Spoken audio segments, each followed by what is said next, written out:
Bismillahirrahmanirrahim. Assalamualaikum warahmatullahi wabarakatuh. Alhamdulillahilladzi bini'matihi tatimmus shalihat wa bifadlihi tatanazzalul khairat wal barakat wa bitaufiqihi tatahaqqaqul maqasid wal ghayat. Faddala bani Adam bil ilmi wal amal, hadana subulas salam wa afhamana bi syari'atin nabiyil karim wa ala alihi wa sahbihi ulil kiram. Amma ba'du. Dewan Hakim yang arif dan bijaksana, hadirin kaum muslimin sebangsa dan setanah air yang kami banggakan. Rasisme dan diskriminisme merupakan paham yang sangat paradoks. Dengan kemajemukan James Monroe, dengan doktrinnya Amerikanisme Amerika telah menganggap bahwa bangsanya lebih baik dari bangsa-bangsa yang lain. Benito Mussolini dengan ajarannya fasisme Italia merasa bahwa bangsanya lebih mulia dari bangsa-bangsa yang lain. Hirohito dengan fasisme Jepangnya mencetuskan bahwa bangsanya lebih pantas memimpin dunia.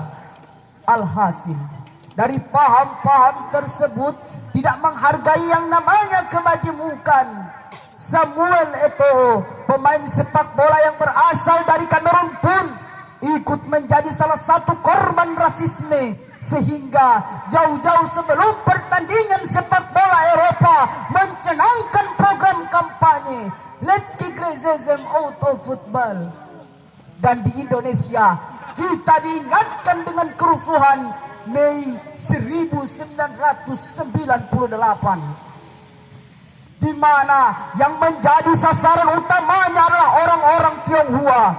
Masyarakat secara umum tidak melihatnya sebagai salah satu tindakan yang biadab. Banyak yang mengutuk dari luar negeri, Negara-negara sahabat, lembaga-lembaga PBB maupun lembaga HAM internasional mengutuk keras Raisal Mei 1998. Penghargaan di dalam Islam bukan berdasarkan ras, suku, keturunan, akan tetapi penghargaan di dalam Islam berdasarkan ilmu dan prestasi. Oleh karena itu, untuk mengetahui lebih dalam tentang dunia kemajemukan, maka pada kesempatan yang berbahagia ini kami akan membawakan syarahan yang bertemakan menghadirkan Islam di tengah masyarakat majemuk, dengan rujukan surat Al-Hujurat ayat 13.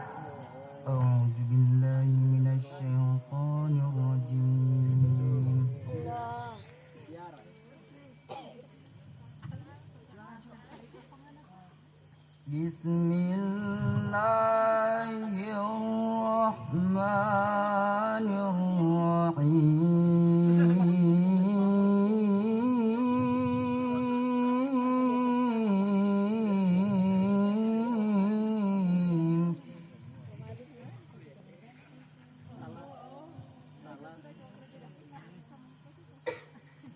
Ya ayyuhan nasu inna khalaqnakum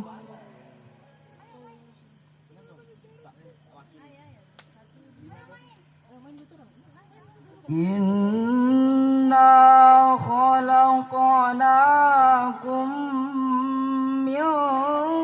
dzakarin wa untha waja'alnakum syu'uban.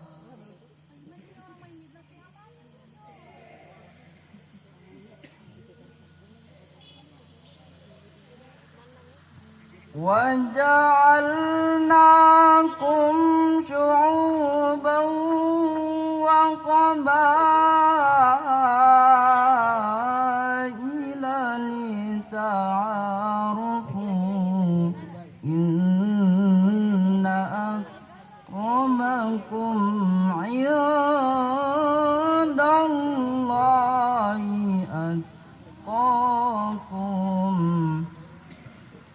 إن الله عليم خبير.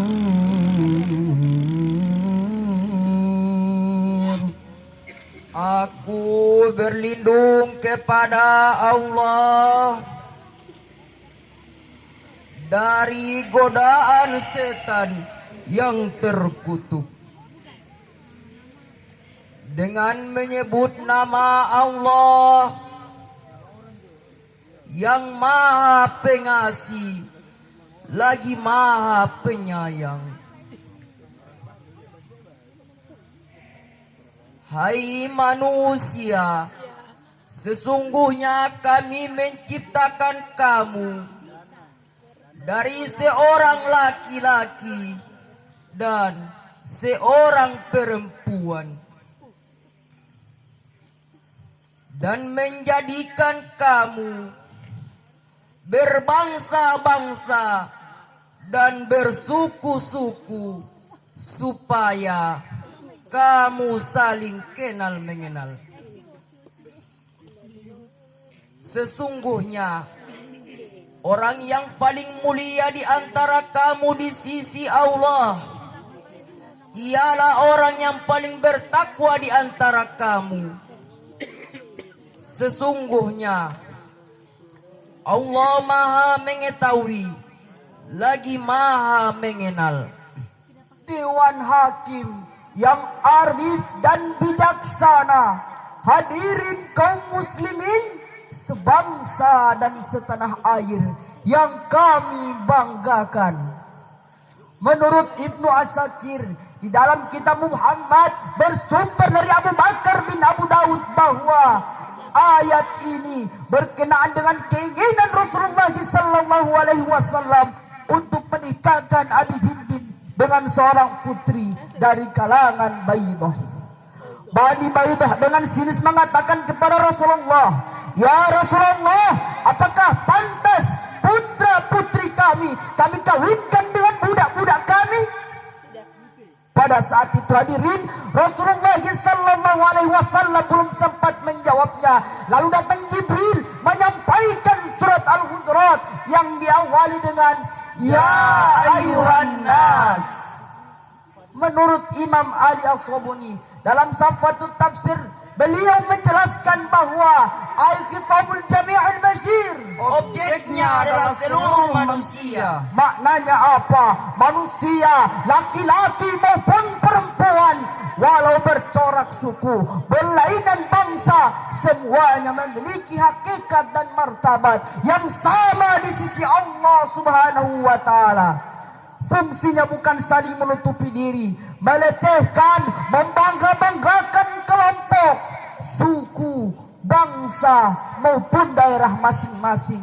Karena kenapa? Dengan tegas Rasulullah SAW bersabda, "Laisa minna man da'a ala asabiyatihi wa laisa minna man mata ala asabiyatihi." Bukan golongan kami Orang yang membangga-banggakan kesukuannya, dan bukan golongan kami Orang yang mati karena membela, mempertahankan dan memperjuangkan kesukuannya. Ini berarti kemajemukan tersebut harus kita jadikan jembatan emas. Lita'arafu, agar kamu saling mengenal. Ailiyahsula bainakumut ta'aruf, yakni dengan menjalin hubungan yang harmoni.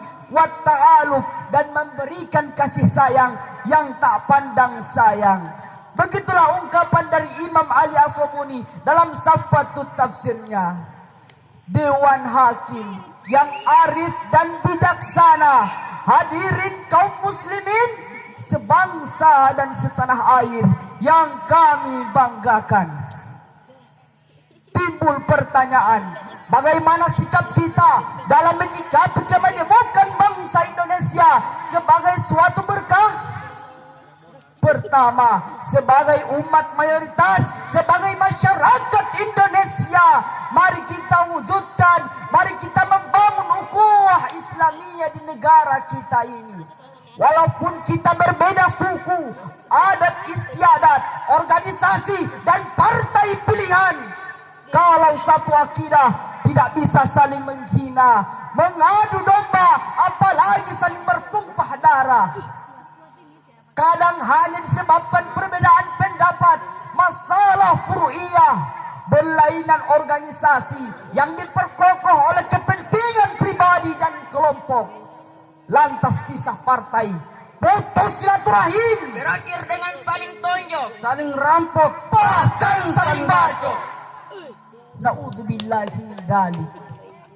Kedua, sebagai masyarakat Indonesia, mari kita wujudkan dan kita jaga ukhuwah wataniyah di negara kita ini dengan cara mengamalkan filsafat momentum Sumpah Pemuda yang telah diikrarkan oleh orang-orang terdahulu, bahwa kita satu nusa, satu bangsa, dan satu bahasa.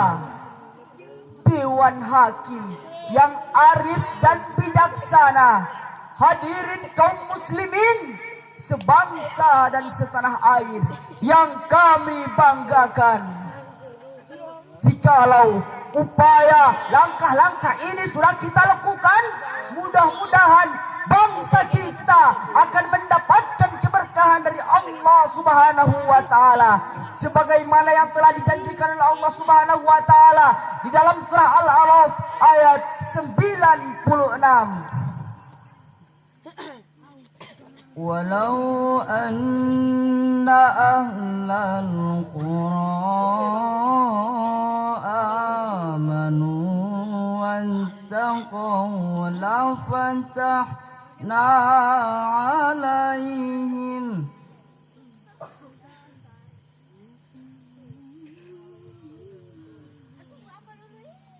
واتقوا لفتحنا عليهم بركات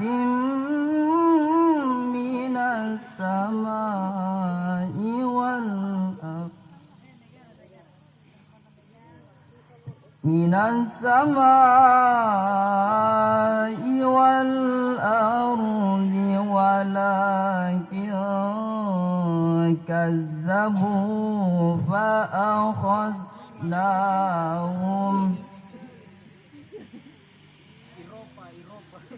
ولكن كذبوا فأخذناهم بما كانوا يكسبون Sadaqallahul azim. Jikalau sekiranya penduduk negeri-negeri beriman dan bertakwa, pastilah kami akan melimpahkan berkah dari langit dan bumi. Tetapi mereka mendustakan ayat-ayat kami itu. Maka kami siksa mereka disebabkan perbuatannya.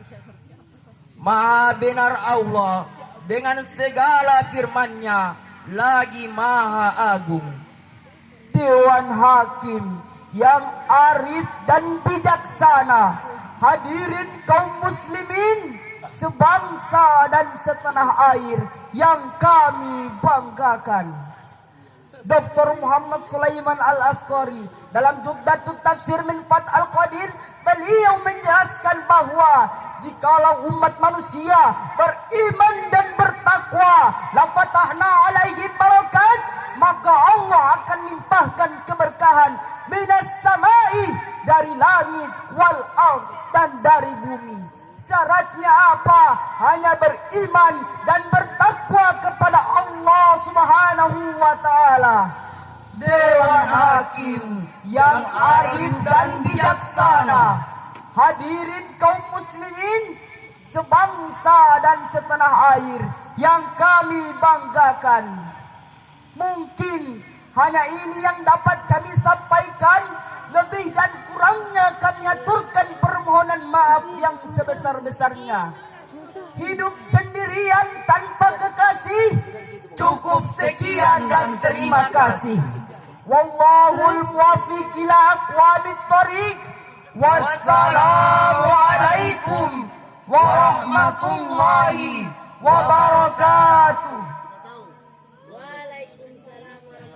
Uhayyikum tahiyatan islamiyah wa tahiyatan mubarakatan min indillah. Faqulu lakum jami'an assalamu alaikum warahmatullahi wabarakatuh. Alhamdulillahilladzi ja'alal qalama lil kitaba wal kitaba lil qira'ah wal qira'ah lil ma'rifah wal ma'rifah lil ibadah wal ibadah insyaallah lillahi ta'ala. Ashhadu an la ilaha illallah wahdahu la syarikalah wa ashhadu anna Muhammadan abduhu wa rasuluh la nabiyya ba'da. Amma ba'du. Dewan Hakim yang arif dan bijaksana, para pemuda harapan bangsa dan para pemudi harapan Ibu Pertiwi. Alvin Toffler dalam bukunya The Future Shock and the Third Wave menyatakan bahwa era milenium merupakan era institutional change, yaitu era menjamurnya berbagai media komunikasi. Konsekuensinya dapat melahirkan berbagai sisi-sisi positif. Akan tetapi di sisi lain, Overloading information melahirkan Disease of adaptation. penyakit adaptasi, penerimaan terhadap unsur-unsur asing tanpa mempertimbangkan baik atau buruknya unsur budaya tersebut. Ketika orang-orang barat main judi, remaja dan pemuda kita terlena dengan permainan gaplek dan remi. ketika orang-orang barat terlena dengan budaya minum-minuman keras, Remaja dan pemuda kita terlena dengan budaya mabuk-mabukan. tenggak whisky, brandy, bahkan penyakit yang paling parah dan paling mendasar, penyakit adaptasi ini melahirkan dehumanisasi, Demoralisasi, Dan despiritualisasi. akibatnya manusia menjadi hidup bebas, ras, Beringas. ganas, bahkan lebih ganas daripada binatang buas. Dari sinilah pentingnya membangun kepribadian yang positif, sebagaimana digambarkan oleh Thomas Hobbes dalam karyanya A War of All Against, John Locke dalam karyanya Social Contract, dan lain-lain sebagainya. Saking pentingnya kepribadian yang positif ini, terutama kita semua sebagai umat muslim, maka pada kesempatan yang berbahagia ini kami akan membicarakan tentang remaja dan pemuda sebagai aset masa depan bangsa dengan rujukan Al-Quran surah Al-Anfal ayat 24 sampai 25. A'udzu billahi minasyaitonir rajim.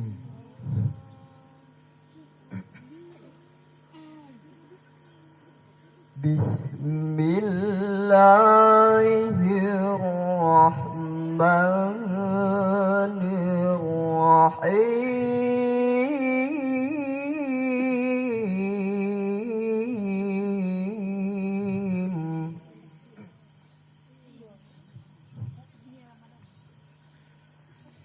Ya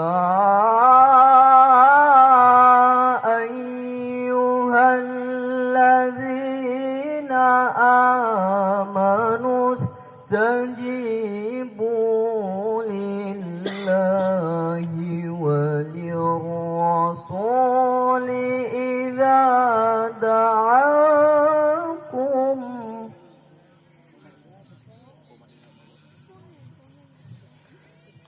وللرسول إذا دعاكم لما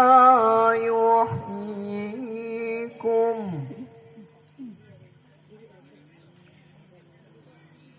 واعلموا أن الله يحول بين المرء وقلبه وأنه إليه تحشرون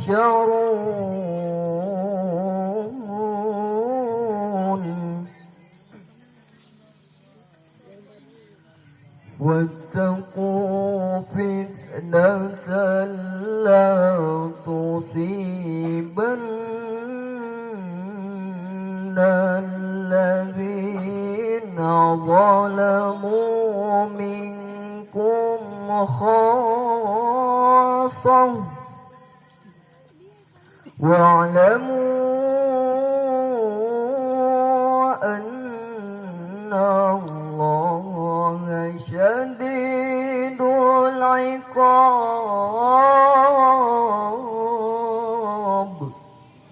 Aku berlindung kepada Allah dari godaan setan yang terkutuk dengan menyebut nama Allah yang Maha Pengasih lagi Maha Penyayang. Wahai orang-orang yang beriman, penuhilah seruan Allah dan seruan Rasul. Apabila Rasul menyeru kamu kepada suatu yang memberi kehidupan kepada kamu, dan ketahuilah, sesungguhnya Allah membatasi antara manusia dan hatinya. Dan sesungguhnya hanya kepadanya lah kamu akan dikumpulkan. Dan peliharalah dirimu dari siksaan yang tidak khusus menimpa orang-orang yang zalim saja di antara kamu. Dan sesungguhnya siksaan Allah amatlah keras.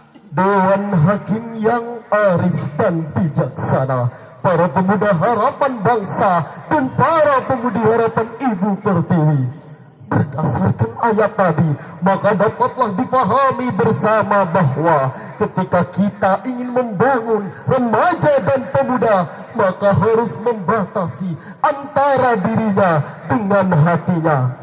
Lantas, apakah kita sudah mengetahui bersama bagaimana maksud dari membatasi antara dirinya dengan hatinya? Imam Al-Asmalakan di dalam kitab tafsirnya Mar'al Ulum, beliau menjelaskan bahwa maksud dari yahulu bainal mar'i wa qalbih adalah yahulu bainal mu'mini wa ma'asihi, membatasi antara seorang mukmin dengan kemaksiatannya, allati tasuquhu wa tajrahu ilan nar, yang dapat mengarahkannya serta mendekatkannya kepada neraka Allah Subhanahu wa taala. Wa yahulu bainal kafiri wa ta'atihi, dan membatasi antara seorang kafir dengan ketaatannya, allati tajrahu ilal jannah, yang dapat mendekatkannya kepada syurga Allah Subhanahu wa taala. Hadirin, penjelasan ini menunjukkan kepada kita semua bahwa seseorang yang beriman bisa saja masuk neraka apabila ia tidak dapat mengontrol dirinya dari kemaksiatannya. Akan tetapi hal ini bukan hanya menjurus kepada eksklusivisme Islam, sehingga seringkali menafsirkan civil society yang sesungguhnya harus terus-menerus untuk dibangun. Tuntunan Allah dan Rasulnya telah disyariatkan sedemikian rupa oleh Allah yang mengetahui berbagai kemaslahatan, kebutuhan, serta kecenderungan kita semua. Apabila ada yang melanggarnya, maka akan timbul kekacauan, dan kekacauan tersebutlah akan lahir instabilitas yang akan mengakibatkan seluruh aspek masyarakat, baik yang taat maupun yang bermaksiat, sama-sama ditimpa bencana. Karena dari itu ayat ini berpesan sekaligus Rasulullah Sallallahu Alaihi Wasallam telah memperingatkan kepada kita semua bahwa jika ada anggota keluarga yang melakukan kemaksiatan, kita melihatnya, akan tetapi kita tidak menghalanginya, maka kita semua akan sama-sama ditimpa bencana.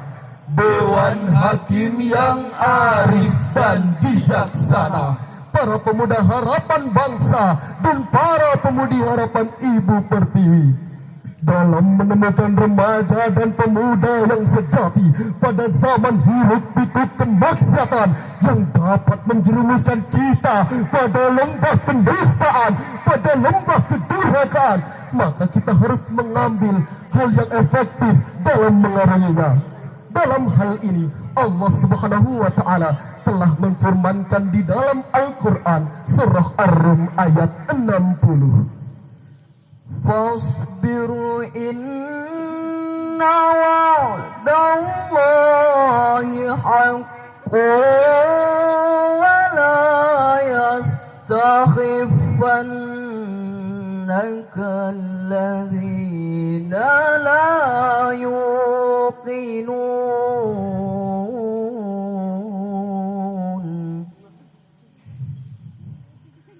Fasbiru inna wa'dallahi haqqun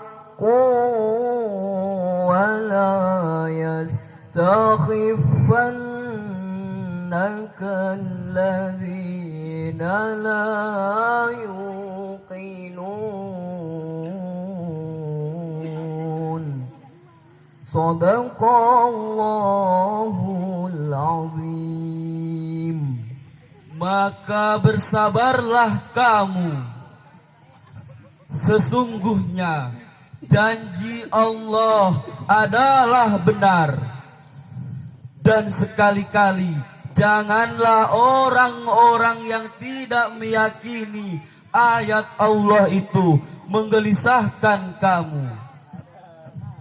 Maha benar Allah dengan segala firman-Nya, lagi maha agung. Dewan Hakim yang arif dan bijaksana, para pemuda harapan bangsa dan para pemudi harapan Ibu Pertiwi, di dalam ayat tadi terdapat kata kerja yang paling ditekankan dengan kata kerja perintah di dalamnya, yakni fasbir, bersabarlah. Dalam hal ini, Abdurrahman bin Nasir As-Sa'udi telah menjelaskan di dalam tafsirnya dengan sebutan fasbir ala ma amarta bihi, bersabarlah terhadap apa yang diperintahkan oleh Allah, wa ala da'watihim ilallah, dan terhadap apa yang engkau panjatkan kepada Allah, walau ra'aita minhum irada, meskipun engkau mendapati di antara mereka ada orang-orang yang membangkang. Hadirin, penjelasan ini menunjukkan kepada kita semua bahwa begitu sulit menjadi mukmin yang sejati pada zaman kemaksiatan seperti saat ini, hingga Allah memerintahkan hamba-hambanya untuk selalu bersabar di dalamnya. Apalagi jika dikaitkan dengan perkembangan zaman yang begitu pesat saat ini. Sebagai contoh adalah anak-anak muda kita terjerumus dan terlena dengan adanya westernisasi, kebarat-baratan, dekadensi akhlak, degradasi moral. Potret pemuda yang harmonis malah menjadi potret pemuda yang anarkis. Yang paling parah lagi adalah Ketika orang-orang barat merayakan Valentine, pemuda kita ikut merayakan Valentine. Di saat hujan rintik-rintik, di bawah sinar remang-remang, angin menghembus sepoi-sepoi, basah, duduk berdua. Na'udzubillah.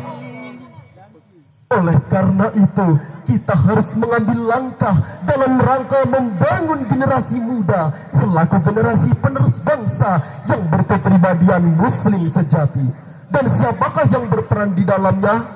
Yang pertama adalah para orang tua, guru dan pendidik selaku role of model. Sebagai contoh, hendaknya memberikan bekal ilmu dan akhlak yang cukup.